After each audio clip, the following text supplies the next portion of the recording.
1255th day of the war.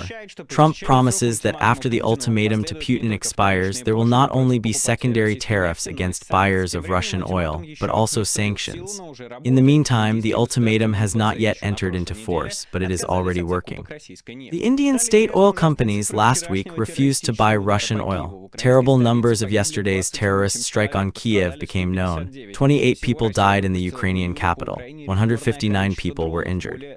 In July, Russia released a record number of drones in Ukraine, more than 6,000. A record number of UAVs were accordingly shot down and suppressed, but more than 700 still hit their targets. Ukraine, in turn, is striking at Russian logistics and defense industry.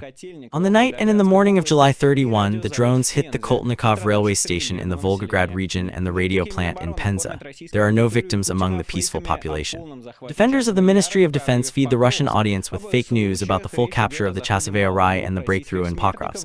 In both cases, it is a matter of small groups of Russian suicide troops infiltrating deep into Ukrainian defenses, from which they will never go out anymore.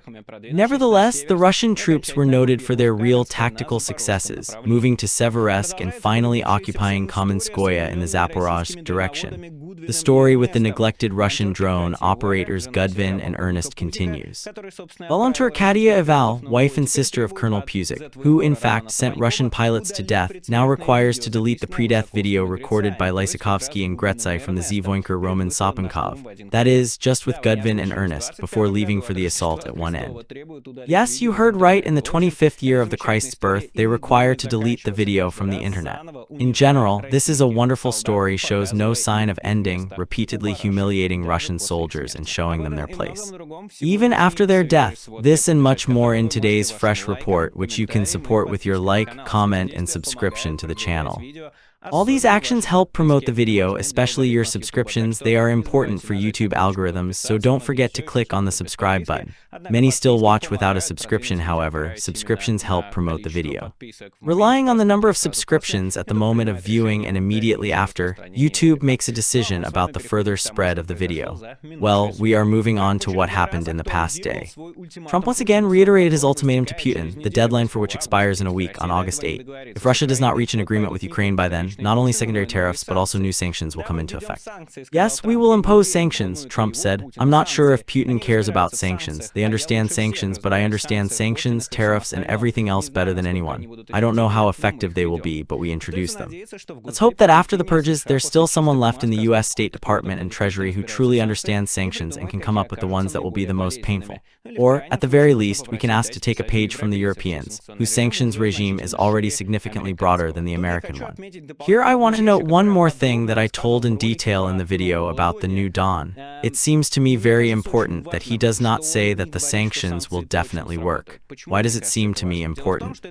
The fact is that it was a stopping factor from imposing sanctions. Because Trump was afraid, and many other people from his environment, that in the event of a failure of a sanctions policy, they will look weak. Well, because he always said, yes, we will crumble it back and forth. When he now says that he is not sure that the sanctions will work, it's cool. Because, as Oleg Tinkov said, because this means that he is removing this frame for himself, and that the introduction or omission of sanctions will no longer depend on how effective a method this is for Trump. So I hope that actions will follow the words. Ultimately, it will have an effect, although it's already making an impact. I'll talk about that a bit later.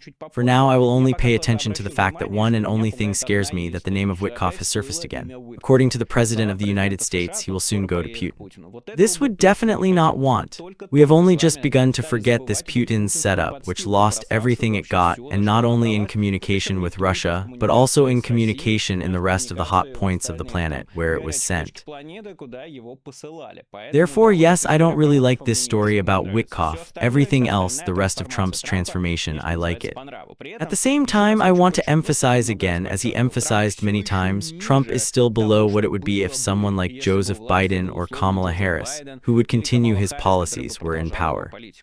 For the past 6 months, Ukraine has not received any new aid from the United States. From the side of the United States, there was constant pressure. That is, in fact, since Trump came to power in January, since the inauguration, America has helped Russia. With what did not help Ukraine and sometimes directly helped Russia, to be honest, and with the reduction of its sanctions departments, which took care of the implementation of sanctions and so on. So yes, Trump helped Putin very much. It is important to remember so that it does not turn into something like Trump is our friend, look, you did not believe in him and here it's it. No. All these past 6 months were much worse than they could have been due to Trump's stance on Russia and that of his administration. But at the same time, the ongoing transformation cannot be ignored and which has a stable vector. That is, there is no such thing that Trump changes his opinion every day, no. For the past month and a half, he has been harshly criticizing Russia and Putin, threatening them with all sorts of earthly and unearthly punishments, which we were just talking about in a recent video. Look if you missed. But the most interesting part is that Trump's ultimatum has already started to take effect, even though it hasn't officially come into force yet. India refused to buy Russian oil after Trump's threat, reports reiter, according to this agency, but Indian state oil production factories have stopped buying Russian oil for the last week. The reason is Trump's threat to put a 100% tax on the countries buying Russian oil and reducing the discounts in this month. It is noted that India is the third largest importer of oil in the world, is the largest buyer of Russian raw oil.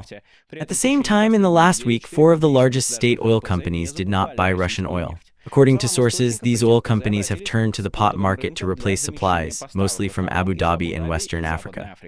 But here it is necessary to make a correction that this can be a reaction not so much to the Trump ultimatum, but to the European sanctions. Nevertheless, the threat of the President of the United States clearly makes its contribution. We saw this from the country of the Minister of Oil India, who said that, in principle, we are ready to replace Russian oil. So I would not underestimate this whole movement that is taking place around Russian oil and American secondary tariffs. I think it can have a certain effect. Well, in general, it did not take long to wait. In the meantime, Republicans are preparing a new bill that would allow the purchase of American weapons using European funds. It is proposed to create a treasury fund that will be financed by European allies. These money will be used to sign contracts with American weaponers. The weapons produced will replenish U.S. stockpiles from which arms are then sent to Ukraine. The law is called the Peace Act, that is, the Act of the World. The authors are Senators Roger Wicker and Jim Risch. Senators hope to attract this way from 5 to 8 billion every year. The funds from Germany and the UK are expected. White House has positively accepted the idea. The bill may be incorporated into next year's National Defense Authorization Act, which is expected to be passed later. I understand in September, since the financial year starts in October. The author of the channel to be or not comments and adds, aid to Ukraine will be enshrined in legislation. That's something for sure, and it's hard to disagree with that. Follow up to Trump's ultimatums and statements, it is impossible to forget that in Europe Ukraine also has faithful friends, and just there are faithful friends ready to help reflect Russian aggression, and from their pocket, not from other people's accounts. German government plans to allocate about 8.5 billion euros to military aid to Ukraine in 2026. This is a lot. Earlier, it was reported that in 2025, the countries of Europe and Canada allocated a total of 40 billion euros to help Ukraine. If this amount is to be saved in the future, although I hope that it will increase, then 20% will come to Germany, which in fact became the world leader in the providing military aid to Ukraine after the United States decided not to spend its own funds on it anymore. The corresponding expenditures are included in Germany's federal budget draft for next year, which was approved at the government meeting on Wednesday, reports the European Truth. So, MERS found the money for sure. Defense spending will also increase from 62.4 billion euros to 82.7 billion euros, primarily due to funding for weapons and ammunition procurement. It was recently revealed that Germany is planning an extremely large-scale rearmament, and as a meme, it now looks like this. Perhaps I will tell you about this, as well as about how Europe is preparing for the war with Russia, or rather, for defense of Russia. Important clarification. And by the way, in this example, we see well why the stories of Russia, that its attack is connected with in short, the popular stories of Russian propagandists that if Russia did not attack, then Ukraine would attack. And on the example of Europe, we see the difference. You see, when you are preparing for the attack from the side of another country, you are building defense positions. This is what Europe is doing, putting mines along the border, building walls, building infrastructure, and so on. In Russia, which allegedly expected an attack from the country of Ukraine and NATO, no defense structures were built in 2022. This is such a fundamental confirmation at the level of engineering, if you want, that of course this is complete nonsense, having absolutely no connection to reality. Neither Europe nor Ukraine ever intended to attack Russia, because quite simply, that would have been sheer madness. Therefore, yes, there was no such plan and it could not be, but let's go back to the rearmament of Europe. According to the medium-term budget plan, by 29th year, the defense costs of Germany will gradually increase, achieving the level of 3.5% of the GDP. The Verkhovna Rada of Ukraine has passed a law restoring the independence of the anti-corruption agency. Previously, as a reminder, the Rada had adopted amendments of the opposite nature, placing NABU and SAPO under the control of the Prosecutor General's office, which became one of the reasons for the first large-scale street protests against the authorities since Russia's full-scale invasion of Ukraine, as well as caused a sharp criticism of Kyiv from the West. On the return of independence to the anti-corruption department, 331 deputies of the Ukrainian parliament voted. The main thing in this story, in my opinion, is not the fate of the Ukrainian anti-corruption departments itself. Moreover, there are justified claims about their effectiveness, about the fact that the Ukrainian civil society, despite the war, retained the capability to influence the authorities.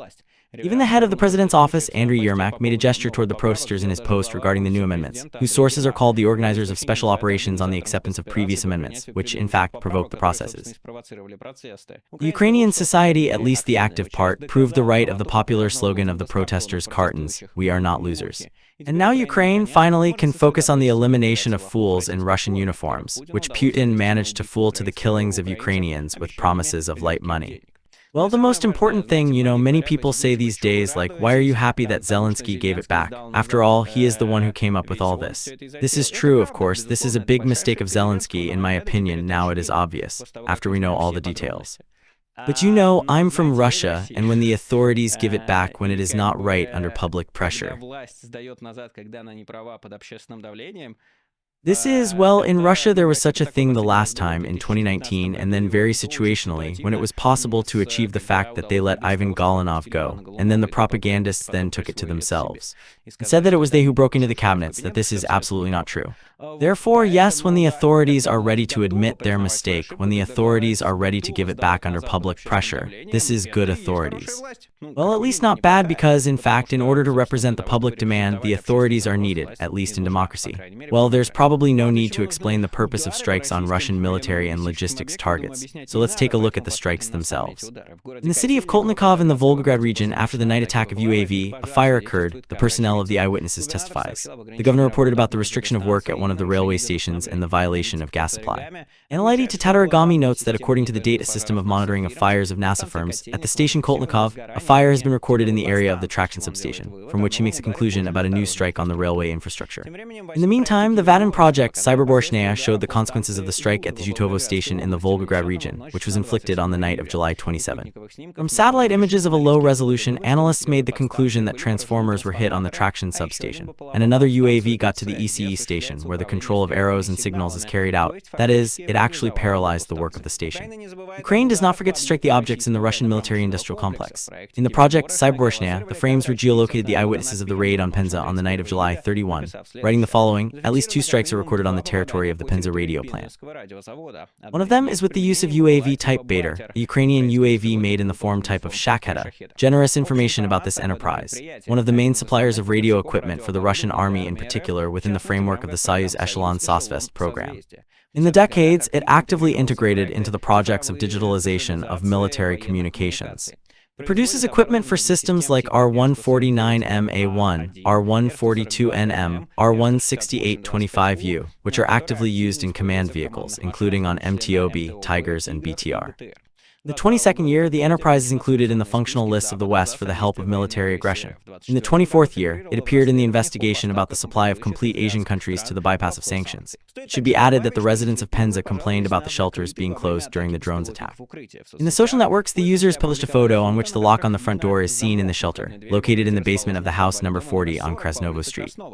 This is about 6.5 kilometers from the famous place of the UAV arrival in the area of the radio plant, which was geolocated by Astra, confirming the data of the Zaporizhzhia. I insist once again, if you are a civilian, check in your city in advance, shelter, what to do, print a note for yourself, how to behave during the shelling, do not live next to the enterprises of the military-industrial complex. If you have doubts about whether such an enterprise is or not, go to the index card. If it is washed out and blurred there, then it is military. In general, hold on to the distance. The authorities will not do anything to protect you. Have this in mind, it was and is in Russia everything lately. Therefore, be sure to take care of your own security, because the death of a civilian is always a tragedy. And if you are not a civilian, if you are a combatant or a person who works at a plant for the production of weapons, then don't care about any shelter, ignore signals of alarm, and in general, believe the Russian officials, who tell you that absolutely all UAVs are being shot down and everything is under control. There are no reasons for panic. Believe, do, act as you act. Everything is absolutely right. The Russian attack on Kyiv on the night of July 31 was much more monstrous than was known at the time of the writing of yesterday's report. The details of the building insider gathered yesterday. As a result of the attack in Kyiv, 28 people died, among which 3 children. Another 159 people were injured, among the injured 16 children, including a 5-month-old girl. This is the highest number of children injured in a single night in Kyiv since the beginning of the full-scale war, said the mayor Vitaly Klitschko. He recorded a video from a residential neighborhood that was severely damaged during the night attack on the city. More than 40 people received psychological help. Kyiv, missile strike right in the residential building. There are people under the rubble. All emergency services are on site. Russians are terrorists. That's how Volodymyr Zelensky commented on the strike on the capital, and it is hard to agree with him. In his Telegram channel, a video of the consequences of the strike appeared.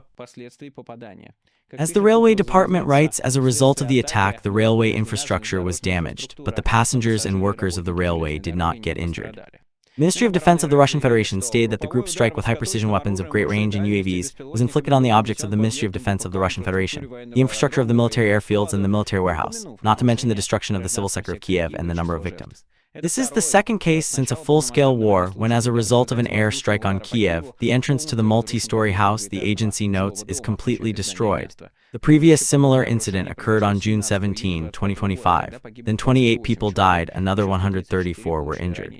The most deadly day for the Ukrainian capital remains July 8 of last year, when a strike was made to the children's hospital Ahmedit, and only 33 people died. Once again, the missile flies into the house and kills people, adults, children, absolutely civil, who have no connection with the military or something else. I believe that the Russian army shows its terrorism when it beats on the military, because Ukrainian military are nothing more than people who are in favor of the protection of their homeland. But here, from any point of view, the strike to these civilized people is a terrible tragedy. You will not read about this strike from the liberals. They are very busy. They tell about the TCK. They are very busy. They tell about the fact that Putin is merciful. They are very busy. They tell about the fact that there is corruption in Ukraine. They are very, very busy, even though they tell that they are against this war and against Putin. Therefore, I will tell you about this and many other unequal people who really see this, who continue to feel sympathy for the Ukrainian society, which is being attacked from the side of Russia every day.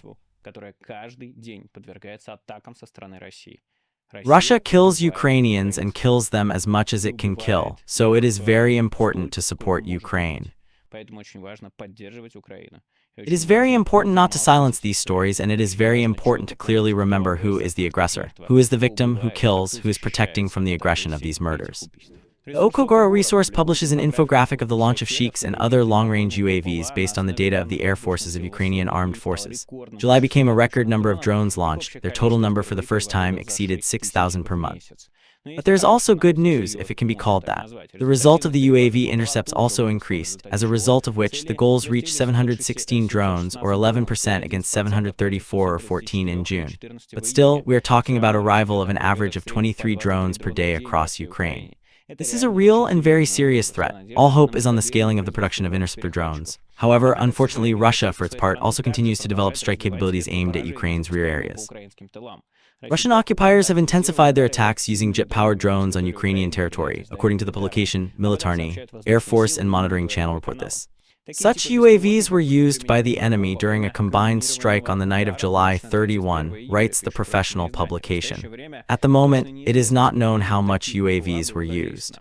Also about the use, in addition to the ordinary Shaheds and drone imitators, at least 8 jet UAVs on the north direction on the night of July 30, the Ukrainian Air Forces reported. It is likely that this is due to the localized Russian defense industry, the version of the Iranian Shahed 238, which was locally nicknamed Garan 3. Fortunately, we are now becoming familiar with a new sound of the night, the sound of a jet-powered Shahed, writes the Ukrainian specialist in the field of drones Sergei Flash by Skresnov. So far, it is not a mass one, but already the second day in a row. Jet-powered Shahed is the enemy's answer to the success of our anti-aircraft drones. How many of them will there be in the coming months? So far, there is no information. Flash clarifies, in Pokrovsk there was a session of total self-discreditation, the majority of pro-Russian asinteros, cartographers and Vienkorov. All started with the fact that the drone operators of the 3rd Battalion of the 25th Airborne Brigade of Ukrainian Armed Forces, which by the way we took part in raising funds for off-road vehicles, literally in the last month, published a video of ammunition drops from the UAV on the burning building, where presumably the Russians tried to take cover. Z-patriots and Slivichnaya channel geolocated this exact building in the residential area of Pokrovsk, and attention, they made a conclusion about the advance of Russian armed forces by 5 kilometers. I used to count Slivichnaya not as adequate, but as if it had some kind of representation of a geolocation and not trying to draw under the request of the Ministry of Defense, but trying to somehow get close to reality, more or less. Well, I take back my suspicions. Now I don't think that way. I believe they're just as completely off base, spreading fake news. Moreover, they then geolocated another video. The same unit where the ground kamikaze drone blowing up the building again, with the Russian military located inside, and they made a conclusion once again, attention, about expanding the Russian armed forces control zone by 500 meters. The problem is that this video from the NRK, the ground robotic complex, was posted on July 27. It turns out that the Russian armed forces have been controlling a small part of Pokrovsk housing construction for 4 days, and at the same time, not a single evidence of this has yet to come. I don't really imagine how, in the video on which someone is killed and there is nothing more on the video, you can make the conclusion that the side to which the killed belonged is also supposedly controlling something there. Moreover, as we know from the posts of deep state and Ukrainian troops, lately, Russian troops have started to use the tactic of infiltration by small and very small infantry groups between Ukrainian positions, bringing chaos to Ukrainian defense. At the same time, most of such small groups are eliminated, not being able to get them to secure themselves and moreover take something they're under control. Of course, in a situation where enemy sabotage and reconnaissance groups are roaming around Pokrovsk, there's little to feel good about, but any talk of control over even part of the city is, at this point, entirely out of the question. This did not interfere with almost all Z channels to cheerfully repeat statements about control of the city and to beautifully color their maps, drawing them out either in a complete misunderstanding of the situation on the front line or in the deliberate misleading of readers. Z-War blogger, our beloved Anatoly Radov, reacted to one of the Russian maps, allegedly about the advance of Russian armed forces in Pokrovsk with emoji with facepalm. Next, he provided a screenshot from a conversation with a Russian soldier at the scene of the events, whose reaction to the same map was from 3 laughing smileys. According to the version of Radov himself, Russian armed forces continue to clean the southern suburbs of Pokrovsk, taking Lyanovichi after Zverev, but we are not talking about the fortification in the city itself. Here I want to complain to you separately. I don't understand why it is so bad at Z-Men, in the sense that the same Radov complains that they began to cutting off the internet there, and he can't find internet for himself. In short, sometimes it comes to mind, I don't know, to help Radov with the internet, to help Guberev with the microphone, because, well, the interview is 2.5 hours long, remember, which I had to watch and make a summary for you. There's a terrible microphone, well, that is, everyone wants to help them, with cameras, with microphones, especially our favorite whiners.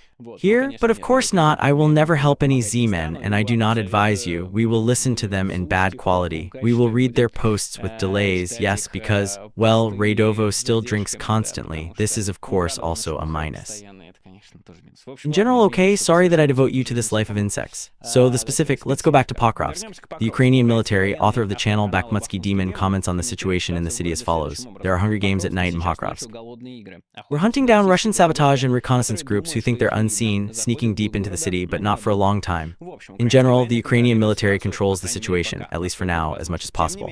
Nevertheless, the situation around Pokrovsk continues to intensify, and there are no reasons for giving up. The Ukrainian military told the publisher Ukrainian Truth about the risk of the Pokrovsk-Myrnograd agglomeration environment. According to the publication's sources, the first enemy group was already spotted in Rodinskoye, and on July 29 they were detected about 1 kilometer and 250 meters from the Pokrovsk-Debropolye highway.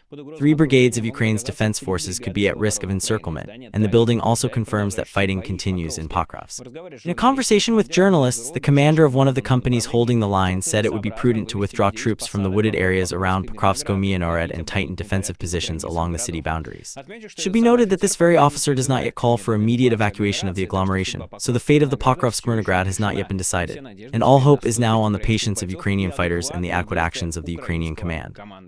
Yesterday, the Russian Ministry of Defense announced the capture of the city of Chasiv Yar, which has been resisting the occupant for more than a year. Everything was put so seriously that even a congratulation from the Minister of Defense Belousov was followed by a paratrooper who stormed the city. As earlier on February 7, he congratulated the Russians on the capture of Torske. So what's wrong with Torske? Check it yourself. In short, this information was first denied in the Ukrainian Operational and Strategic Group of Troops, Horditsy, and then in the 11th Army Corps of Ukrainian Armed Forces, responsible including for the defense of Chasiv Yar. However, Ukrainian official speaker, unfortunately you cannot always believe the word, but the version of the Russian Ministry of Defense cracked on the seam already due to the posts of the Z channels themselves.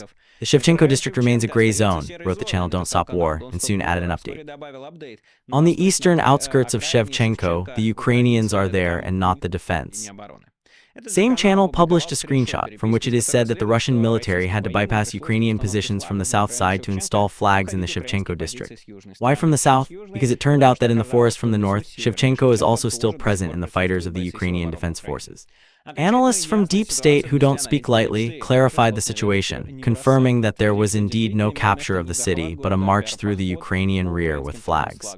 Russian armed forces did not occupy Chasiv Yar, said in Deep State, but carried out another action of the flag picker in the rear of the defense forces. Today, a video appeared where the Russians install flags in the districts of Shevchenko and Seko No. 2, but the Russian forces do not control neither the city nor the places where this happened. For the last 2 months, Russian armed forces managed to literally move a little from the northeast and east to the district of Shevchenko, and that's it. The other events are simply infiltration behind enemy lines during the night using anti-thermal cloaks, followed by raising the flag during daylight hours. The majority of these flag pickers are already dead because this is an action in one end. Earlier, we wrote in the publication Rest or Death reminds Deep State that for such actions the Russian military is promised payable rest, and they are happy to agree on this. The control of the defense forces over the city confirms both the officers of the operational and tactical level, as well as the simple fighters of the 24th MBR, which hold the most difficult part of the city, summarized in Deep State. What this operation was about for the Russian flag picker shows the video published by the 24th Separate Mechanized Brigade of Ukrainian Armed Forces on the name of King Daniel, which is including responsible for the defense of the Chasiv Yar. Project War Kyiv geolocates separate episodes on the video and describes it as follows. Russian occupants held a PR action with flag picking in the area of in the various micro-districts of the city for shooting a propaganda video about allegedly capturing it. Ukrainian defenders destroyed it with the drop of FPV drones of the Chasiv Yar in the Donetsk region. At the same time, the situation cannot be called rainbowy for the fighters of the Ukrainian Defense Force. Again, I call on you to the absence of a hat of throw-in moods. Not all Ukrainian military agree with the opinion of Deep State that there is no advance of the Russians in the city. For example, this is what the author of the Telegram channel, Officer, writes. The Russian armed forces did not occupy the city of Chasiv Yar, but in the last several days the Russians have a certain dynamic in advance, so I would not say that they have it at all without success. No matter how cool it is, but for most of their rags they have certain prerequisites, the officer admits. Indeed, the enemy did not capture Chasiv Yar, but the logistics on the border of the possible adds another Ukrainian military from Stanislav Bunyatov. The lack of logistics for the front is like hunger for a person. First you hold on and then you gradually extinguish, he predicts gloomily. In addition, Deep State reports about the advance of Russian armed forces in the area of White Mountain in the east of Konstantinovka. According to the map of the project, the Russian military went to the channel Siversk Donetsk Donbas because of the battles in the area of which there is now no water in Donetsk. However, they have not yet managed to force a water blockade. Again, the fact that the Russian Ministry of Defense announced Chasiv Yar captured is very good news. To understand why, it is enough to remember the Zetniks about the lone success. The fact is that if the Ministry of Defense announces something captured, then commanders can no longer request, for example, artillery or FAB strikes on these territories, since on the maps they are already marked as their own. As a result, Russian armed forces are depriving themselves of the most effective Russian weapons of the war. They are forced to walk in an endless meat attack.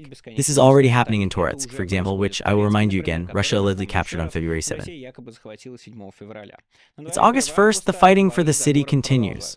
Once again, a low blow to the Russian leadership, who, for the sake of bold phrase, is ready to take large loans on the territory, the percent of which is simply cosmic. Deep State reports about the occupation by the Russians of Kamianske and about the advance in the area of Ivan Daryevka in the north direction. It is unknown whether the recently decimated mechanized assault in this direction had any impact on the capture of Kamianske, but if so, then we have a classic example of the exchange of people and iron for kilometers in the pursuit of a coveted breakthrough of the front. Why this tactic cannot be called a war on exhaustion and what its damage is, I told in detail in yesterday's video. In contrast to Chasiv Yar, the advance of Russian armed forces in the Zaporizhzhia direction turned out to be not at all fake. In Deep State, they recognized the final capture by the Russians of Kamianske, which the Z Analytics took as a loan a while ago. This unpleasurable event was devoted to the analytics of the post. Here it is. The map showed the appropriate designation, demonstrating the occupation of the Russians of the Kamianske settlement. The intensification of Russian armed forces activity in the area began back in June and has been gaining momentum since. Russian forces constantly had successes in advance. A significant role in this success was played by problems in the sector and the numerical superiority of Russian infantry. At first, he managed to take positions in the southwestern outskirts of the settlement, and then develop success in the west part of the village and go into the central one. Taking care of the west part of the village, the Russians continued their movement along the settlement Plavnaya and to this day took care of half of the village. Next, they focused their attention on the fortification in the central and eastern parts. At the same time, there were attempts to run into the northern part of the village. But the fighters of the defense forces managed to destroy the Russian infantry. It was at these moments that the Russian armed forces could not yet secure themselves in the northern part of the settlement. A very strange statement appeared for us from the speaker of the operational command of the south, that the defense forces allegedly left the settlement and are fighting the Russian forces on its outskirts. Today we hear about the refutations from the same OC South that the Russians were able to completely occupy the Kamianske and Zaporizhzhia regions, and the battles are allegedly taking place on the outskirts, under fire control over the village. However, in the last days we record not just strikes on the enemy infantry in the northern part of the settlement, but also positions in which the Russian military has already fortified. Also, regular passages of the Russian Armed Forces Group continue in the direction of the village of Stepnikorsk, where, on the southern outskirts and on the high-rise buildings, a cleaning was recently carried out by the forces of the 210th Separate Assault Regiment. We very much hope that another SB's surveillance posts are not now placed on the very edge of Kamianske only for the sake of a statement about maintaining the settlement and leading to fighting in the villages behind it. But unfortunately, the conditions say the opposite. We're once again stepping on the same rake, closely monitoring the details of the situation in this sector and responding to all relevant changes. The analysts are referring to the flawed practice of the Ukrainian command on the ground, holding on to the last one or two shabby buildings at the edge of a settlement just to report back that it hasn't been lost, and the fighting is still ongoing in its territory. This practice does not change anything in the tactical situation, but at the same time, it misleads the high command and puts the lives of the fighters at unjustified risk, who have been tasked with holding out in every last one or two shabby buildings while the Russians are already assaulting the next settlement. I can only join the criticism of Deep State here. My yesterday's video, I said that the Russian offensive, for the sake of the offensive, does not have anything general to do with the war on exhaustion. But this is fair for Ukrainian holdings for the sake of holding, from which it is time to refuse, because the life of the fighters in the defense forces is more important than the line in the report, which moreover does not affect anything. Ukrainian forces apparently have no intention of accepting the transition of the village of Torske on the eastern bank of the Shaheds River into a gray zone, let alone the Russian armed forces attempts to take full control of the settlement. 63rd MBR publishes a video where a Ukrainian tank is acting as a mobile and armored self-propelled artillery unit, shelling buildings in Torske from a considerable distance, where Russian troops have taken cover. The tank performs a maneuver, which on the Western jargon is called shoot and scoot. Shoot and scoot, literally, shooting the ammunition, the crew quickly leaves the fire position. Nevertheless, one can't help but be struck by the freedom of movement Ukrainian armored vehicles enjoy. A Russian tank would hardly be able to pull off the same maneuver without coming under attack from Ukrainian drones. Those separate assaults which penetrate into Torskoy, comment on the channel of the 63rd Brigade, look for any buildings to wait for reinforcements. When the drones are not in the state to destroy their shelter, our fearless tankers take care of the matter. As we can see from the point of view of Ukrainian soldiers, tanks still have their own niche on a battlefield, and it has significantly decreased over the past years. In the meantime, Ukrainian troops continue to hold the Rybkaz district in the north of Torskoy, despite constant Russian attacks. The almost completely destroyed three-story building, which the Russians cannot take in any way, has already become a kind of dark symbol of the Russian offensive. For example, this is what the channel Glockmeister writes about Rybkaz. And here is a photo of the famous three-story buildings. They've already been worn down a bit, but everyone who goes there still ends up dying. Do you know how many people have been lost in those three-story buildings since April? I know. Hey, efficiency over small assault groups, this is all. Military genius from the capital of the Luhansk region is dedicated to the Klasovets from Sunzi to the Peremershka. With such a will, they will turn the wall of Yatsenyuk into an unbreakable obstacle. And then there are not enough people, well, writes Setnik. On the front, a fantastic story about new technologies and the value of the lives of defense forces occurred. The Battalion Freedom Force of the National Guard Brigade Rubesh carried out a unique operation on the air supply of the electric bike to the front to evacuate the injured military officer, the Militarny says. The video of the special operation was published on the YouTube channel of the battalion. One of the unit's positions ended up surrounded by the enemy. The battalion lost 3 comrades and the defense was held by a lone soldier with the callsign tankist. According to him, during the assault, the Russian troops used poison gas, which constitutes a war crime. Despite the injury, he alone reflected the enemy's attacks. The nearest Allied positions were 1.5 kilometers away, and the soldier couldn't reach them on his own. For 4 to 5 days, the tanker was supported by Allied drones. The command reported that he eliminated roughly a squad of enemy infantry, up to 10 soldiers. To rescue the serviceman, the command developed a special operation to deliver an electric bike using a heavy strike drone. The first attempt failed, the drone was shot down. During the second attempt, the drone couldn't handle the load. Only on the third attempt did the multirotor manage to deliver the electric bike to the position. After receiving the transport, Tankis headed toward his comrades' positions but hit a mine just 400 meters before reaching them. The soldier survived and did not sustain serious injuries. An infantry group was dispatched to him and evacuated him to cover. Later, another electric bike was delivered to his position, also by drone. It was that bike that the wounded soldier was able to reach a safe zone. It is good that in the defense forces there are commanders who understand the potential of new technologies and at the same time recognize that drone and electric bicycles do not compare in value to the life of a serviceman. Let's move on to Russian drones and drone operators. In Z environment, there are sometimes extremely interesting discussions of military theory, which is not surprising if you remember that Proto-Z in 90s and zeros was born on professional military historical forums.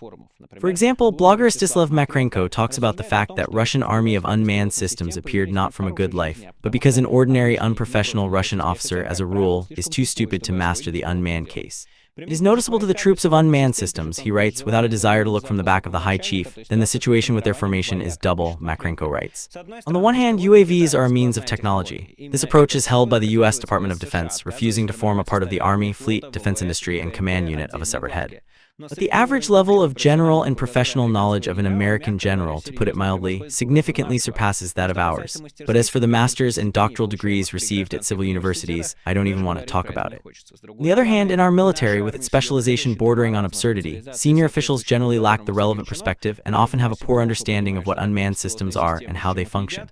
The idiocy of separating UAVs from ground, surface, and underwater systems, as example. Creating separate unmanned systems forces as a temporary solution for perhaps a decade could be beneficial, but making it permanent would doom us to complete and absolute lag behind our likely adversaries forever. The downsides of the second approach are already becoming evident in some areas. I'm talking about the unlimited drone supply to certain units of these specialized forces, while at the same time, drone units within regular ground force formations are left on starvation rations. About how this branch of the military is starting to suck in commanding officers who, quite frankly, can't handle their positions in their core specialties. People who logically should be retired, some even with full honors. No one says it out loud, but this is inevitably going to be a problem. The problem will become a catastrophe if the number of those building careers solely on their name, while sweeping parade grounds with crowbars made of brass helmets in this so-called innovative branch of the military, exceeds a critical mass. And that's not where the downsides end, he writes. The reader naturally wonders, is the creation of Ukraine's unmanned systems forces also a sign of the officer corps lag behind the US? Here, I think things aren't so clear-cut. First of all, both commanders of the unmanned systems forces, Sakharovsky and his successor Madyar, came up through the ground forces of Ukrainian armed forces, where there are plenty of officers who understand the drone business well. Secondly, Ukraine has deliberately made a bet on drones as the main means of fire destruction. And in these conditions, the creation of a separate structure looks quite justified. Moreover, it is doing deep strikes on Russian territory, which no one in the Ukrainian army is capable of, at least until Ukraine's own ballistic missile systems are fully brought into service. Russia, on the other hand, where drones are still viewed merely as one of many strike tools alongside artillery, airdrop bombs, and missiles, stands to suffer precisely because of assigning them to a separate branch of the military. As a result, line commanders remain unfamiliar with the full capabilities of UAVs and are unable to use them effectively within the broader strategy on the front. In fact, we are already watching this when the same Rubicon is more likely to be doing a free hunt on Ukrainian equipment and logistics, while not doing anything about the same infantry, which continues to walk in the attack without any drone support. If you thought that the story with Colonel Puzik returning to the drones, which zeroed out the Russian drone operators Goodwin and Ernest, is long over, then you are mistaken. Now get your popcorn ready. Z-War correspondent Roman Sapenkov stated that Valentina Kornenko has filed a lawsuit against him for the protection of her honor and dignity. The case is being heard by the Primorsky Court of St. Petersburg. The court's record contains no details about the lawsuit filed on February 25th. However, Sapenkov writes that it concerns a specific video posted on his Telegram channel. That is the last video recorded by two UAV operators before their deaths. In the video from September 2024, Russian military men Dmitry Lysakovsky, nicknamed Goodwin, and Sergei Gritsai, nicknamed Ernest, say that they're sent to a meat assault in one end. According to them, all this is due to the criticism in the address of the commander Igor Puzik, nicknamed Evil. In this and other videos, they accuse him of cracking down on drug trafficking at the front, as well as theft. In the clip, the soldiers also mention Katia Valia, to whom they provided repaired FPV drones and Mavic at the cost of new ones. From this assault, neither Goodwin nor we were returned. The deaths of both soldiers became a major news story, in part thanks to the last video.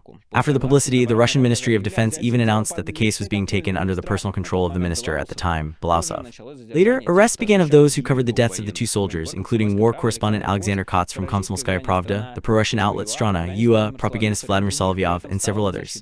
At the same time, they came out in defense of Puzik. The latter ultimately kept his position. Goodwin's wife, Evgenia Urenkovich, and Ernest's girlfriend, Kristina Danilova, also served in the Russian army. After the incident, they left for Moscow to escape the frontline purges. In July of this year, it became known that Urenkovich is wanted, though the charges remain unclear. The mentioned Kyiv, these are the plaintiffs, Ekaterina and Valentina Kornenko, who are currently demanding that Sapunkov remove the video. Kyiv is the name of their Telegram channel. Katerina Kornienko is the wife of Igor Puzik Evil. Follow Santa Barbara and carefully this bloody. Valentina is her sister. They are doing a fundraising for humanitarian aid, military equipment for troops. There's a high-profile case related to a missing humanitarian shipment collected with the Kornenko sisters in Yaml. Ekaterina herself told Dmitry Gublin-Puchkov in an interview that the cargo from Yaml just disappeared. According to Sapunkov's words, Kornienko sisters in the search for it required to remove the pre-death video from the channel, give a refutation of the words of Ernest and Goodwin about the restored Mavics and about the phrase F***CKS**TS. I will give you a point in the tape, tremble, which at the end of the video was said by Goodwin. Sapunkov noted that the sisters fight with the dead who can no longer answer them. Secondly, they seem to sincerely believe that they can remove something from the internet. For my part, I'll remind you that it's in large part because of the Puziks, the Katyas, and the Valyas that things are the way they are with Russia's drone forces, because promising drone pilots who could have become the country's own Mayadars are being wiped out in meat assaults. So I can't help but express my great thanks to the figures of this story, Kat and Valet personally, and to Puzik, including continue in the same spirit F***CKS Russian Z channels. Lock them up, force them to delete the videos, sell them shit instead of Mavic. Cancel them, a low bow to you at all, thank you very much, continue in the same spirit. The other day I told you about a conscript who, thanks to public attention and the involvement of lawyers, managed to cancel a contract with the Ministry of Defense that he had signed under pressure. Unfortunately, this story remains the only known case so far.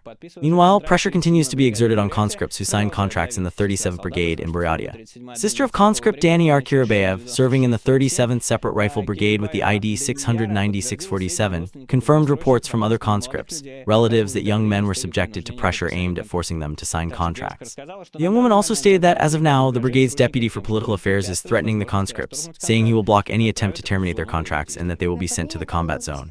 The boy had psychological pressure from the brigade's deputy for political affairs. He scares the guys that they will be taken to the SVO and will not be allowed to terminate the contract. Sister Danierovna confirmed the fact that after the transfer of the units to the unit, checkers arrived from different structures, but their work turned out to be ineffective. Partly they began to come to different instances with checkers, but to this day the situation has not changed. According to the relatives, the conscripts' discharge reports were supposedly accepted, but the unit is providing no information on whether the reports were officially received and registered as required. As a result, it's impossible to determine their current status. We don't know whether their reports have reached their intended destination. The relatives of the conscripts are calling for immediate action against the officials who allowed contracts to be signed under pressure and are now obstructing efforts to cancel those contracts. So, as you can see, there is no guaranteed way to free yourself from the contract. So it is better from the very beginning not to get into such a situation and avoid the Russian army in all the ways available to you, absolutely without exception. Well, another episode demonstrating the attitude of the Russian authorities to the so-called veterans of the Russian-Ukrainian war. He defended the homeland, paid with his health, received a medal for courage, and the homeland, represented by local authorities, repaid him with mold, dilapidation, and unsanitary conditions. SVO participant Yevgeny Ismailov from the city of Alyok, Minsk, Republic of Saga, has been fighting in court to obtain housing entitled to those wounded in action. Upon seeing the housing allocated to him by the local administration, Yevgeny was outraged by its condition. In the video, he showed that the housing was completely unfit and unsuitable for life. What do we see in the further picture? Mold on the walls.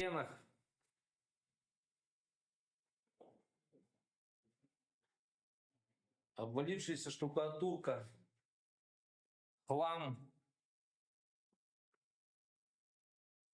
разбитые стекла, Dirt marks of past residents.